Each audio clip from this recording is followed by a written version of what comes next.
రేపటి నుంచి నేను ఛాలెంజ్ చేసి చెప్తున్నా కదా, రేపటి నుంచి ఏం మాట్లాడతారు తెలుసా? ఈ మొత్తం బ్యాచ్లన్నిటికీ సోషల్ మీడియా బ్యాచ్లు ఉన్నాయి, వీళ్ళందరికీ బాగా చాలా చాలా బ్యాచ్లు ఉన్నాయి. వాళ్ళంతా రేపటి నుంచి ఏమంటారు? నన్ను ఒకళ్ళు బీజేపీ ఆపరేట్ చేస్తుందంటారు, ఒకళ్ళు కాంగ్రెస్ ఆపరేట్ చేస్తుందంటారు, ఒకళ్ళు రేవంత్ రెడ్డి చెప్తే మాట్లాడుతుందంటారు, ఇంకోళ్ళు బండి సంజయ్ చెప్తే మాట్లాడుతుందంటారు. ఖబర్దార్ బిడ్డ, నేను ఎవరు చెప్తే ఆడేటటువంటి తోలుబొమ్మని కాదు. నాది నాది నాది నాది కేసీఆర్ బ్లడ్, నాది తెలంగాణ బ్లడ్. ఇండిపెండెంట్గా నేను అనుకున్న విషయాన్ని చెప్తున్నాను. దానికి పొలిటికల్గా ఇబ్బంది అయినా, కష్టమైనా, నష్టమైనా నేనే భరిస్తా. కానీ దేవుళ్ళ లాంటి మా నాన్నను ఇవాళ సిబిఐ ఎంక్వైరీ చేసిండ్రంటే కడుపు రగులుకపోతా ఉంది ఒక బిడ్డగా. అందుకే చెప్తున్నా, ఇన్ని రోజులు చెప్పలే. ఆ మధ్యలో పోయినసారి నా కొడుకు గ్రాడ్యుయేట్ అయినప్పుడు వచ్చినప్పుడు నేను మా నాన్నకు రాసుకున్న లెటర్ లీక్ చేస్తే కూడా ఆ 70, 80, 90 రోజుల నాకు నరకం చూపిస్తున్నారు. ప్రతిరోజు సోషల్ మీడియాలో ఇష్టం వచ్చినట్టు రాపిస్తున్నారు. ఎప్పుడు వీళ్ళ పేర్లు తీసుకోలే, ఇష్టం వచ్చినట్టు ప్రెస్ వాళ్ళకు మాట్లాడుతూ చాలా విషయాలు చెప్తున్నారు. ఎప్పుడు వాళ్ళ పేర్లు తీసుకోలే. ఇలా తీసుకుంటున్నా, ఎందుకంటే విషయం నాది కాదు, ఇది తెలంగాణ పరువు ప్రతిష్టకు సంబంధించిన విషయం. ఇలా దేశంలో ఏ మూలకు పోయినా, ఎక్కడికి పోయినా కేసీఆర్ అంటే ఒక మహానాయకుడు, త్యాగం చేసిన నాయకుడు అని చెప్పి మాట్లాడతారు. రేపటి నుంచి ఏం మాట్లాడతారు? సిబిఐ ఎంక్వైరీ చేస్తే ఏం మాట్లాడతారు? కేసీఆర్ అంటే సిబిఐ కేసు అంటారు. మా నాన్న పరువు పోతే నాకా బాధ, మీకా? మీకు పైసలు కావాలి కదా, మీకు పేరుతోనేం పని?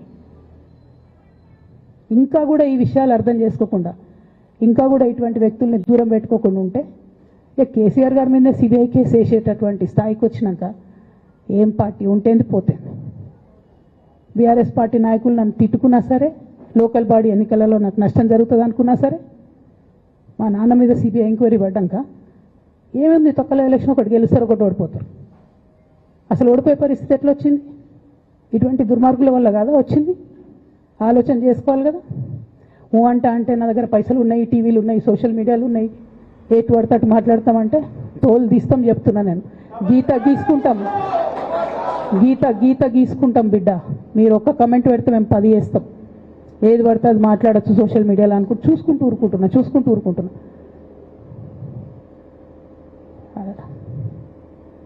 పెద్ద సార్ దగ్గరకు వచ్చినాక ఇంకా కాంప్రమైజ్ అయ్యేది ఏం లేదు.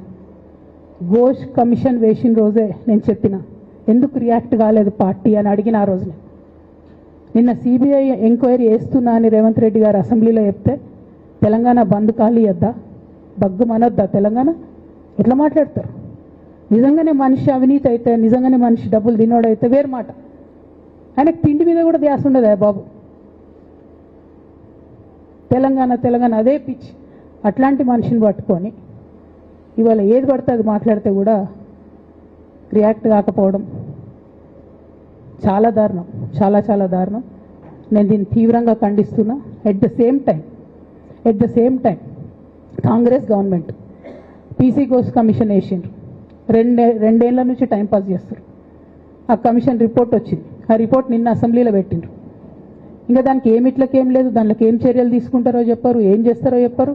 తక్కువ సిబిఐకి ఇచ్చేస్తారు. అంటే ఇది ప్రీ ప్లాన్డ్, ప్రీ మెడిటేటెడ్, ఖచ్చితంగా కేసీఆర్ గారి ప్రతిష్ట దెబ్బతీయాలనేటటువంటి ప్రీ మెడిటేటెడ్ అటాక్ తప్పితే ఇంకోటి కాదు. ఇన్ని ఏజెన్సీస్ ఉన్నాయి రాష్ట్ర ప్రభుత్వంలో. మీ ఏసీబీకే దొరికింది కదా ఇదే కాళేశ్వరంలో అవినీతి తిమంగళాలు. ఏమైంది అది? ఏమైంది ఆ రిపోర్ట్? ఏమైంది? వాళ్ళ మీద చర్యలు ఏమైనాయి? దాని కంక్లూజన్ ఏంది? ఒక్క చిన్న ఎంక్వైరీ కూడా ఇప్పటివరకు కంక్లూడ్ చేయలేదు కాంగ్రెస్ గవర్నమెంట్. ప్రచారం ఎక్కువ, పని తక్కువ. ఎప్పుడైనా మీ తప్పిదాలు బయటపడుతున్నాయి అనుకుంటే, ఎప్పుడన్నా ప్రజలు తిరగబడతారు అనుకుంటే వెంటనే ఒక రిపోర్ట్ వేయాలి, వెంటనే కేసీఆర్ మీద ఒక ఆరోపణ చేయాలి. ఇప్పటికి కూడా రేవంత్ రెడ్డి గారికి కేసీఆర్ గారి పేరు చెప్పుకోకపోతే ఆయన ఫోటో కూడా పేపర్లో వేరేమో అని భయం పాపం. అందుకని ఆయన రోజు పొద్దుగాలేస్తే కేసీఆర్ని తిట్టుడే తప్పితే ఇంతవరకు కూడా వేరే ఆలోచన చేయడం లేదు. మేము డిమాండ్ చేస్తూ ఉన్నాం కాంగ్రెస్ ప్రభుత్వాన్ని, మీరు బట్టగాల్చి మీదేసినట్టు ఆరోపణలు వేయడం కాదు, మీకు దమ్ము ధైర్యం ఉంటే నేను పేర్లు కూడా చెప్పిన, చూడండి ఎక్కడి వరకు పోతారో చూస్తాం. మీకు అండర్స్టాండింగ్ లేకపోతే మీకు అండర్స్టాండింగ్ పెట్టుకొని కేసీఆర్ గారిని టార్గెట్ చేయడం ఇది పొలిటికల్గా కరెక్ట్ కాదు. మన రాష్ట్రంలో ఇటువంటి వాతావరణం ఇదివరకు లేకుండే, రేపు పొద్దున కూడా ఉండొద్దని చెప్పి నేను కోరుతాను. కాంగ్రెస్ ప్రభుత్వం కేవలం కాళేశ్వరం విషయమే కాదు, బీసీల విషయంలో ఎంతగా మోసం చేస్తున్నారు. ఫస్ట్ ఏమో బిల్లు పెడతారు, మేమందరం లొల్లి పెడితే టైంపాస్ చేసి 1.5 year తర్వాత బిల్లు పెట్టిరు. బిల్లు పెడితే కనీసం గవర్నర్ దగ్గర పోరు, కనీసం రాష్ట్రపతి దగ్గర పోరు, ప్రధానమంత్రి దగ్గర పోరు. గవర్నర్ పెండింగ్ పెట్టుకుంటే ఎందుకు సుప్రీంకోర్టు కోతలేరు? ఇంకా కూడా మళ్ళీ ఛాలెంజ్ చేసి అడుగుతా ఉన్నాను నేను, ఎందుకు సుప్రీంకోర్టు కోతలేరు?